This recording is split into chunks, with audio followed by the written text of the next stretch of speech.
miarabatsika rehetra avagoreto tsy napozina moa zany mivoritsika eto nefa dia nahafinaritra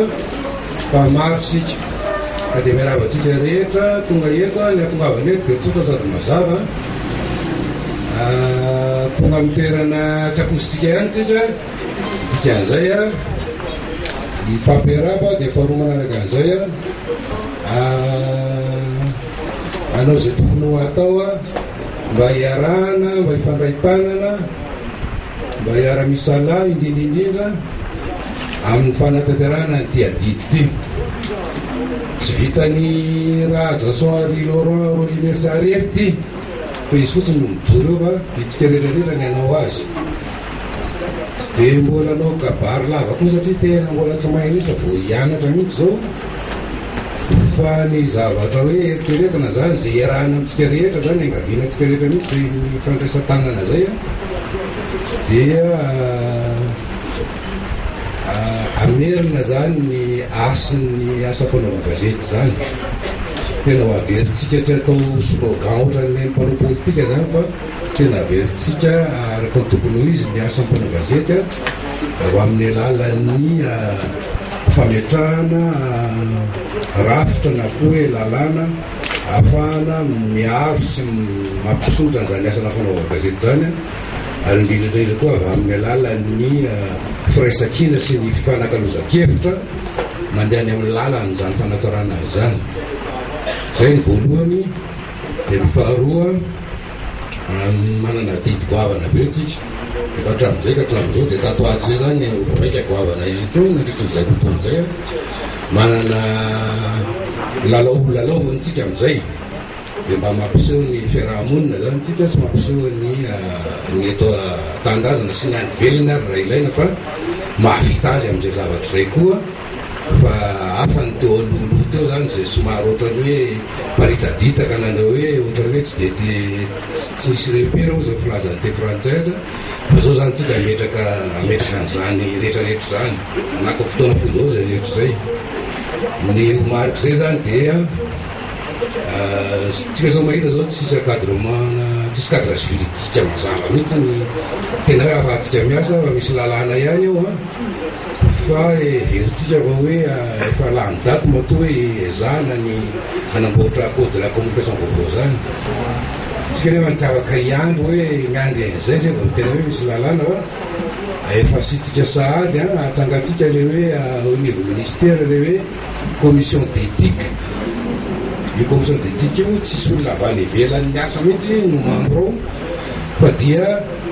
représentant ny catégorie ny organe de presse rehetra do membre ao avokoa azo enda amin'ny tesy karamaradalany satria miasa miantony hoe anakanatsika an'le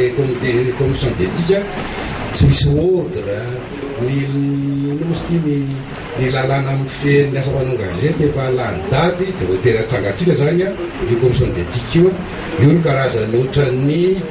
anoro lalana sy fapiresaka amin'ny rehetrarehetra hoe zao mahatsara nyty azy ty zao ny tokony ho atao ny fanapa-kevitra rehetra ho raisinao anatin'ny ministera dia mandalo eo anatrehany io zany mba hanana mpifotsika amin'ny besomaro fa hoe tsy hevitr'olona tokana na hevitr'olona roa no atao ao fa hevitra zay raisan'ny besomaro dia amina cadre juridique ihany zany mandra-pahatonga an'le hoe adopté le code de la communication dia efa ao avoakatsika le charte dominique tamin'ny roa fitopolo sy efajato sy arivo iny dia na dia hoe mbola tsy hita mazava raha hoe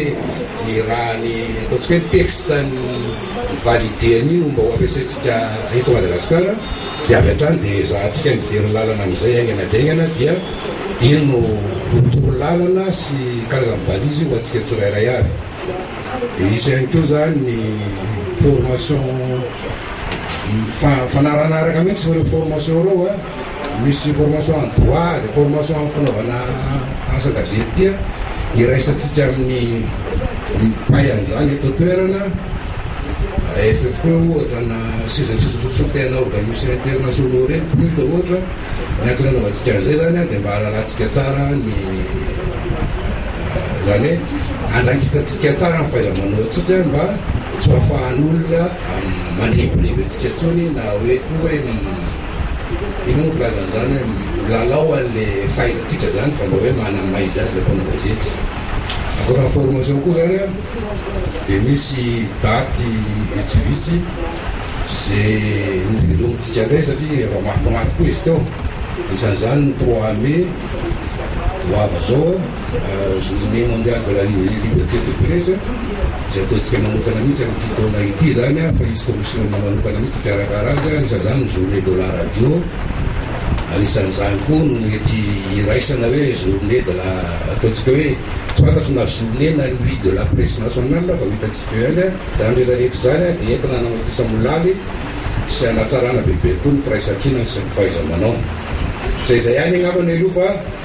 amin'ny manaraka rehefa tena miasa fa mbola tsy miasa moa zany zao amin'ny titre fotsiny ty entiny ity fa rehefa tena miasa iny zany a dia velasitsika tsara mihitsy ny fifandraisana. Ny azoko tenena fotsiny androany zao dia tsisy barasy tsisy sakana mihitsy a eo amintsika mpanao gazety rehetrarehetra sy ny ministera. Tsy vita ministera ihany a fa sady mbola ny tenaka ihany koa mitazona mbola mitazona ny communication présidence dia sady porte parole ny gouvernement ho saka be daholo zany rehetrarehetra fa nazanona zany a araky natao ny rahantsika niara-ny asa tao amin'ny communication gouvernement ny présidentielle dia hoarahavatsika ny resaka elanelana misy ao amina institution en matière de communication sy ny mpanao gazety fa dia afaka tsara mifampiresaka fampanontany vaovao sy na amin'ny firy na amin'ny alina raha tsy mampanino satria efa nataontsika zany tao ditoizantsika. Dia farany tena farany a maniry de maniry ary zay ngamba ny tena hoe na isan'ny nanekena ny ty toerana ty a tena maniry mihitsy ny tena fa zay mba tena mba soe personnelko zay a mba ho vitatreo a reo disadisa madinidinika reo noho tsy fijery isa-tokony a zay maha olombelona ny olombelona tsy misy olombelona mitovy fijery zany tsy misy olombelona mitovy fomba zany fa tsy misy samihafa ny fomba fijery samihafa ny fomba kanefany a manomboka zao dia zay ny fianakaviana ataoko a tsy fitoviana amin'izany lafan'izany akory a ny tokony ampifandramatra na ampiady a fa mba mampisehotsika zany an'izao tontolo zao eto Madagasikara sy tontolo zao hoe olona misaina reo a jeune dole kabazantsika rehetrarehetra misaina tsara dia ampisehovatsika fa sady mahay mirahina atsika ao anaty amin'ny fahasamafana amin'isa tokony zay misy atsika. Zay ny tena vœu personnel zany ho atosako amintsika rehetra ary noko maromarona fa hoakasitrahantsika zany satria tsy hitako zay maharatsy an'izay a fa zava-tsoso zava-tsara zany ny fanatanterahana azy no sisy ka amin'ny fanatanterahana azy a tsiko za tsy mpanao politika tsy dia mila resa be tsika rehefa manatanteraka azy fa tonga dia avy hatrany dia miona dia zao ny anaovana azy mba ampiadevitra dia alefa le fanatanterahana azy izy ampisehoana amin'ny olona hoe miasa zay reto andehana tsara anjany asa fa mbola zay tsara. So da betaka tompo plasy tompo vary a